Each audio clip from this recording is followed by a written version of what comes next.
দুদক দুর্নীতি দমন কমিশন রাষ্ট্রীয় কোষাগার থেকে 4,000 কোটি টাকা ব্যয়ে মুজিব বর্ষ পালনের ও শেখ মুজিবের 10,000-এর বেশি মুরাল নির্মাণের অভিযোগ অনুসন্ধানে 7 সদস্যের একটি কমিটি গঠন করেছে, যার মধ্যে শেখ হাসিনা, শেখ রেহানা এবং অন্যান্যদের বিরুদ্ধে তদন্ত চলছে।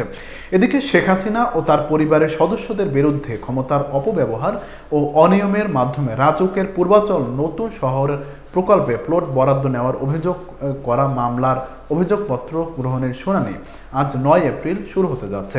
এছাড়া শেখ হাসিনা ও তার পরিবারের 7 সদস্যকে আসামি করে রাজউকের প্লট দুর্নীতির 6টি মামলা দায়ের করা হয়েছে। এতে সাবেক প্রধানমন্ত্রী শেখ হাসিনা, তার ছেলে সজীব ওয়াজেদ জয়, মেয়ে সাইমা ওয়াজেদ পুতুল, বোন শেখ রেহানা, ভাগ্নি ব্রিটিশ এমপি টিউলিপ সিদ্দিক, আজমিনা সিদ্দিক রূপন্তী ও ভাগ্নে রাদওয়ান মুজিব সিদ্দিকের নাম রয়েছে।